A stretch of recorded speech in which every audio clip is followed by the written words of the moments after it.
Hey, welcome to Squarebody Stuff. I'm Chad, and I've got a few things I want to get done in this video. Just don't have any motivation today. I'm sure you guys have had the same feeling sometimes. I just wander around the shop and look at stuff and basically just waste a bunch of time if I would just do something, get something accomplished. But what I do want to get accomplished today is I need to clean my shop. I've got a mess on my table. The floors are dirty. I just need to do a general cleanup because I've had some projects going, trying to get some hay equipment ready to go and doing other odds and ends.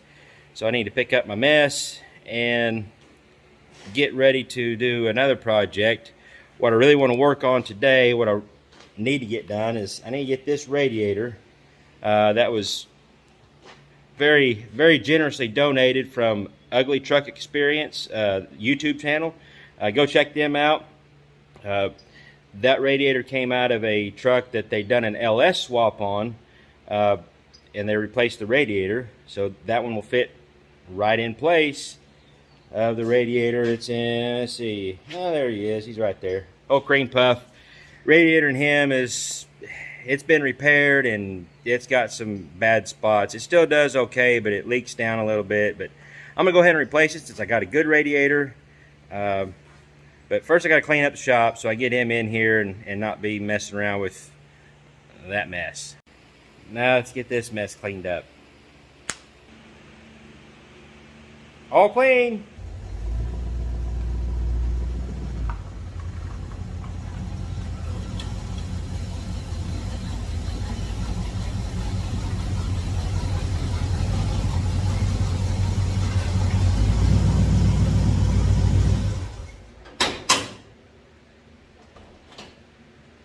Alright, just give you a quick rundown.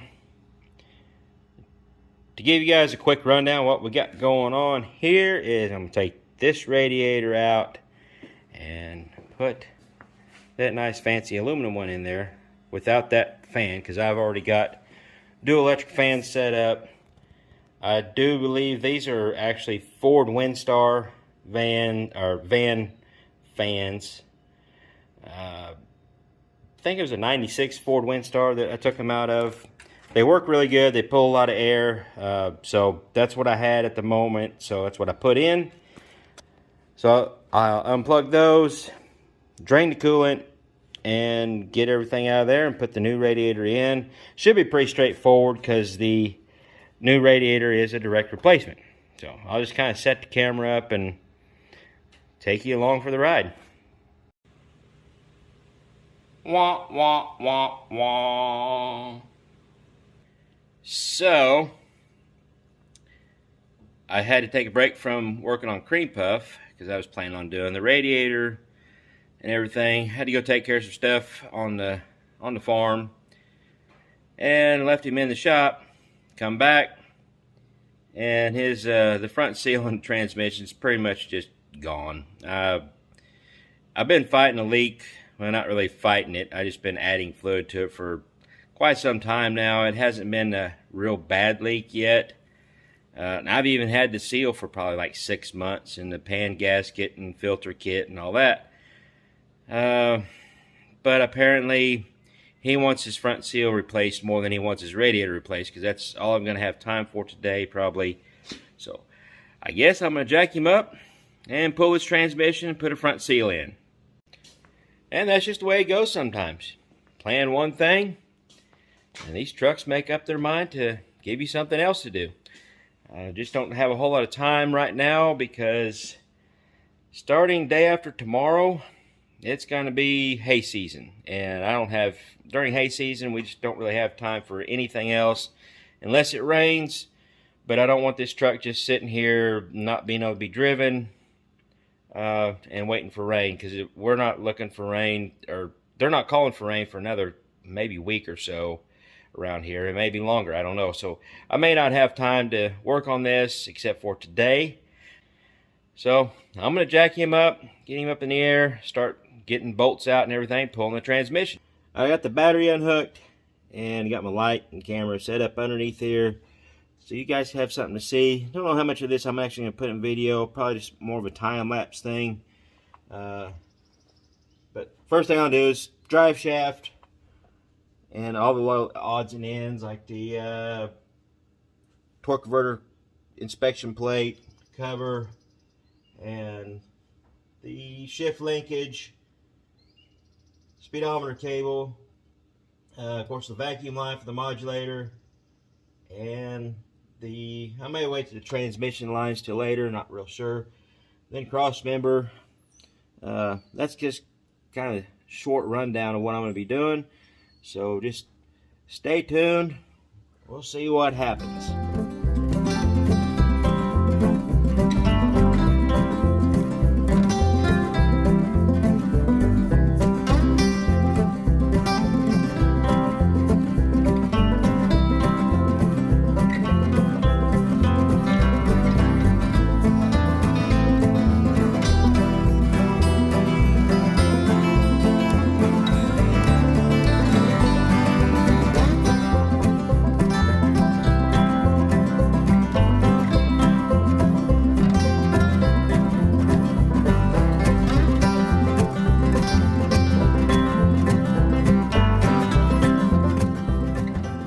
Alright, current chain of events.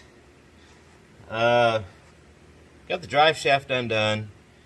Got the cross member or the transmission mount bolts undone. I thought, well, I'll pull that inspection cover off. That's something I haven't done yet since it started leaking, to actually confirm that I had a front seal leaking. Now, from the looks of it, it's not the front seal. Now, let me show you what I've discovered. Hopefully I can get the light and the camera and everything to where you guys can hopefully see what I'm seeing, because I think I don't have to pull the transmission. That'd be good stuff, because I ain't got time for it right now.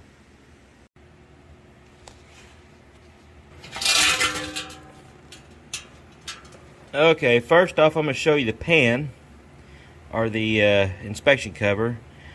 As you can see up here in this area, there's nothing that looks like the fluid has been running down it, like it'd be coming from the seal. Or, well, it wouldn't really be running that, because that's on the other side of the flex plate. But if you look over here, back here, it's got a steady stream, it looks like, from this backside. Okay, I didn't notice that until after I pulled it off and all that, but what we got going on up here, okay, I got good enough light, got the flashlight and extra hand here. Well, let me see if I can get the camera back up in there. I have sprayed some brake clean up and cleaned everything off, dried everything off the best I could. But even before I done that, up inside there behind the torque converter, in between the torque converter and the pump, there was a little bit of moisture, but there was no drips, because there would have been a drip.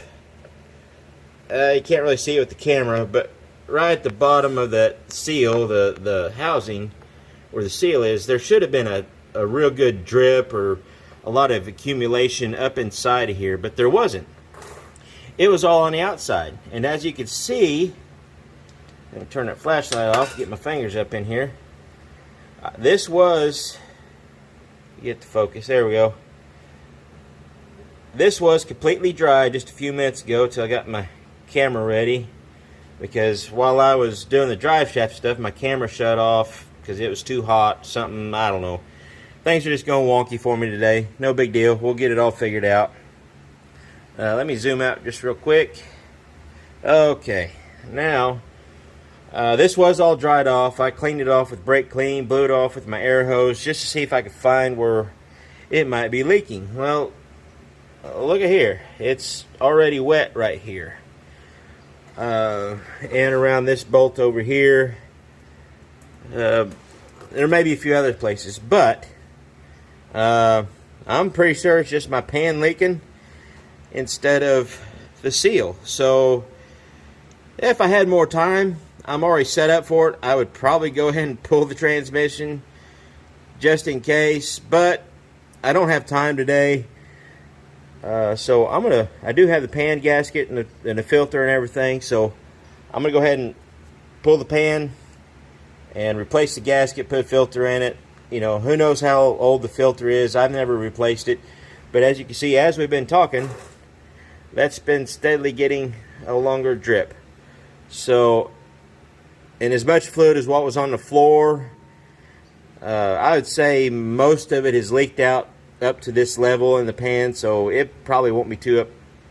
The level of the fluid probably isn't much above the pan now because enough is leaked out. So I'm going to drain the pan, put a new gasket, new filter in there, and I think my transmission leak will be fixed. It just goes to show you a little extra time in diagnosing the issue will save you a lot of time in repairs. I didn't waste a lot of time on actual turning any wrenches on this. Just the drive shaft, getting it jacked up, drive shaft, and a couple other bolts. But I know I spent probably 1,000,000 extra minutes, hours procrastinating about doing this job because I really didn't want to pull the transmission. It's not that it's a hard job.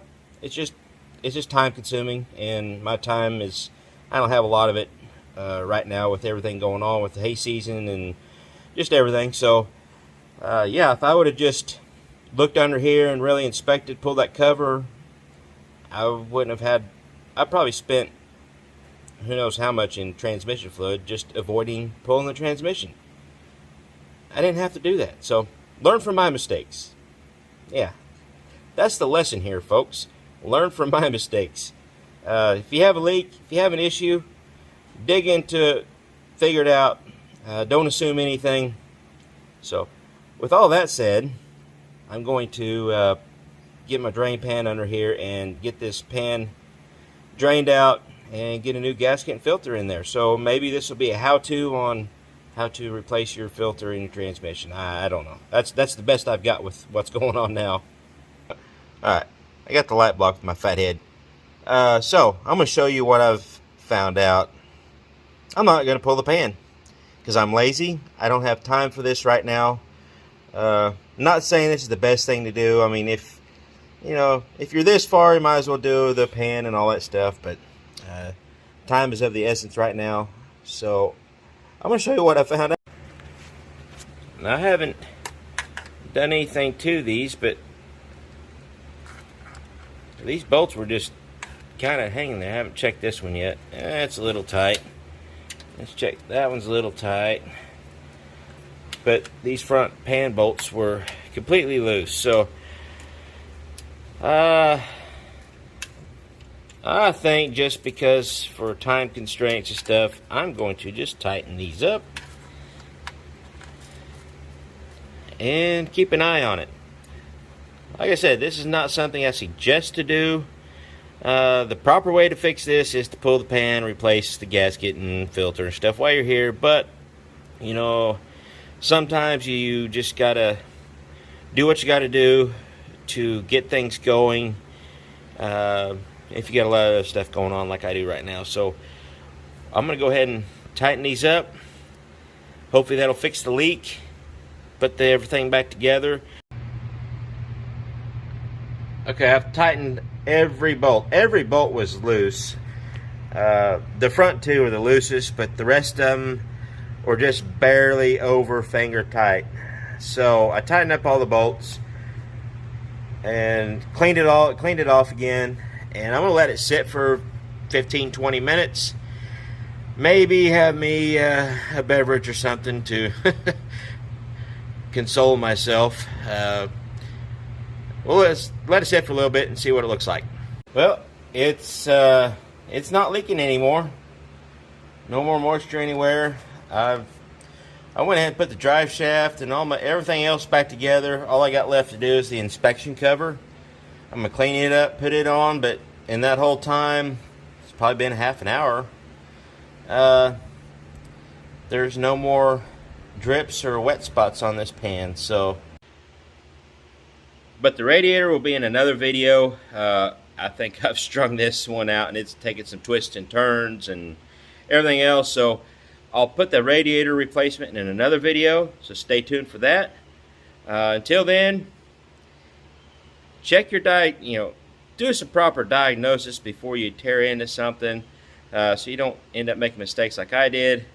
It happens sometimes. So, until next time, y'all keep your square bodies rolling, and I'll catch you later.